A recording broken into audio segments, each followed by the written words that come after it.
Welcome back, traders and investors. We have a special guest on this morning, Andrew Yang, and he is the founder and CEO of Venture for America, a fellowship program that places top college graduates in startups for 2 years in low-cost U.S. cities. Andrew, how you doing this morning? Doing great. Thanks for having me. So Andrew, I guess I'd like to kind of kick things off, and Joel gave us kind of a quick overview of Venture for America, but I was wondering if you could kind of dive into that a little bit and tell us what the program is and like what you guys are doing over there.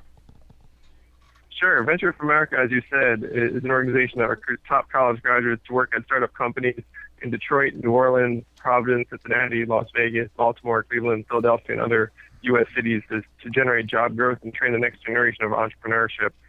We think that the best way to learn how to build and grow a business is to work with someone who's doing just that. And there are a lot of recent college graduates that want just that set of experiences.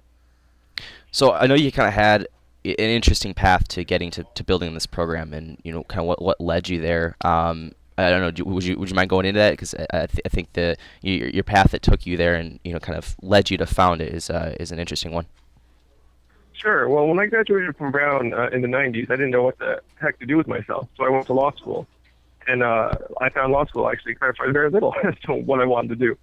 And so I went from there to start a company that didn't work out. And I realized, one, that starting a company was what I wanted to do, but also that starting a company was much, much harder than anything I'd done up to that point.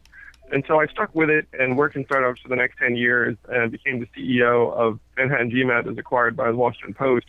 And so I wanted to create this program to give people the same sorts of experiences and mentorship that I wanted when I was in my 20s trying to figure it out and struggling to do so, because building a business is, in my view, one of the hardest things we ask anyone to do.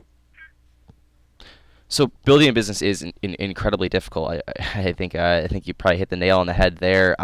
So what I think this seems like it's almost like a more high risk path. Why do you think that college grads should be taking this route versus other options they have? Whether that's grad school or going to law school, like you said, or maybe going into investment banking or consulting. Why do you think this is a better path?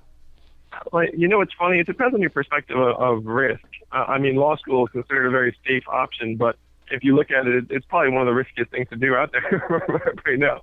Whereas if you became the sort of young person that could help a business grow, you're actually a super valuable member of any team. And so, again, it really depends upon how you frame risk. So I guess, the way you've kind of structured the program, it seems like you're kind of backing startups as kind of the true engine for economic growth. I know we always hear politicians kind of harping on small businesses and all that, but rarely are they really doing anything for small businesses. Why do you think entrepreneurship or startups in general, or even just smaller companies or growth style companies, is the route to kind of kickstart the economy? Well, even statistically, new companies account for 2/3 of new net jobs in the U.S. and generate 13 times more patents per employee than larger firms. So the numbers bear it out, as well as all of our common sense. But there's a recent economist who came out with a study that showed that for every new high-tech job, there are 5 service jobs created in a local economy. And so if you're looking to stimulate job growth, you need to help startups succeed. And there are 3 things that startups need. They need capital, they need team and talent, and they need product market fit. And the team and talent part is, in our view, the most important and the hardest to address if you're a small company trying to figure things out. So we think that by providing these companies with the talent they need to grow, we can help create 100,000 new U.S. jobs by 2025.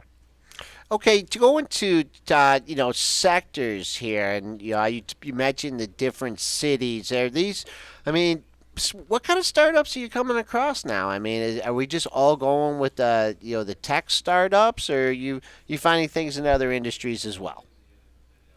There's a really broad diversity of companies out there in these markets.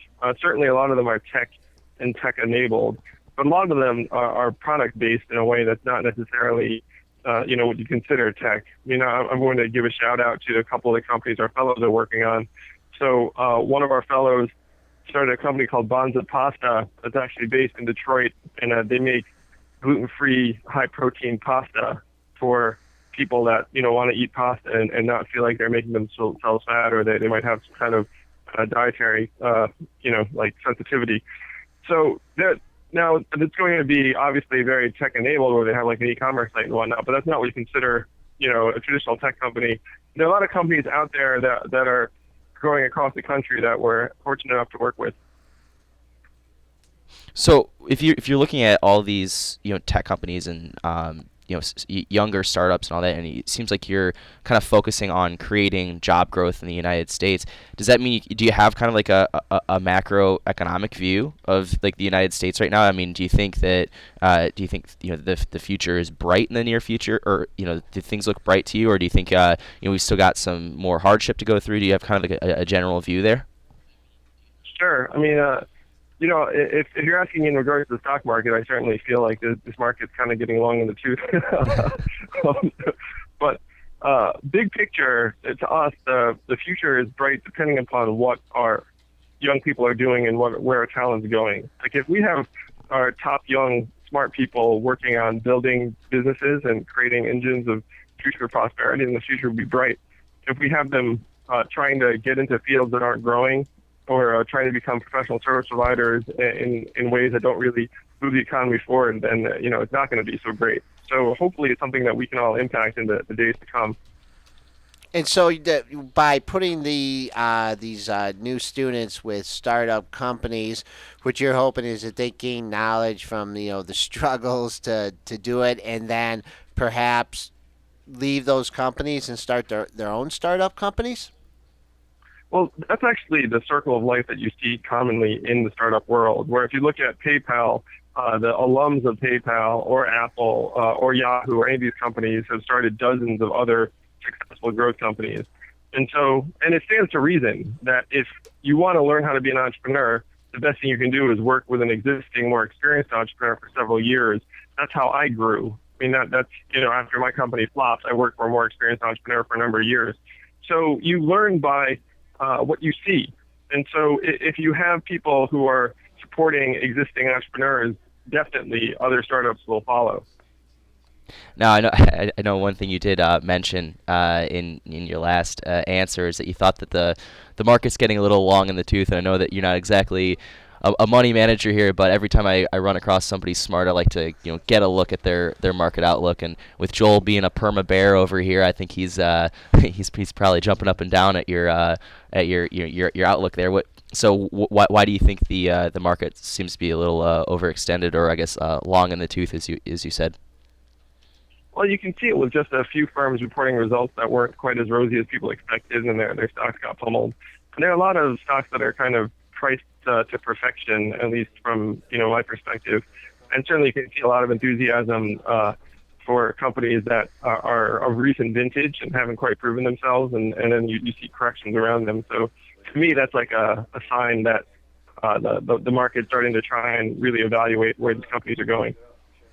Question out of the chat here. Why did you start at Detroit, Vegas, and New Orleans? And how do you decide, what additional markets you're going to target? Well, we look for markets with a robust ecosystem of existing startups, because if the thesis is that young people will learn best by working with more experienced entrepreneurs, then there need to be entrepreneurs there in that market. So this year we're going to be expanding to San Antonio, Columbus, Ohio, Miami, and St. Louis. And all of those all of those cities certainly fit that criteria. Another thing we look for is environments where some really dynamic, enterprising young people can have an impact pretty early on, and those cities I described fit that as well. Okay, we're on here with Andrew Yang. He's the founder and CEO for Venture for America, a fellowship program for young college students. So if someone's interested in applying for a fellowship, what are the steps that they need to take? Well, certainly all you have to do is go to ventureforamerica.org/apply, and then you can start working on your application. Our rounds just closed for this year, but they'll reopen late summer, and we're definitely looking for talented, aspiring entrepreneurs that want to learn how to build a business. Okay, all right, Andrew. Thanks a lot. Appreciated hearing about the program, and glad to see that you're in the Motor City and helping us out with a good guy like Jake. So, Andrew Yang, thank you very much for coming on. Jake LeCure is a good man. Thanks so much for having me.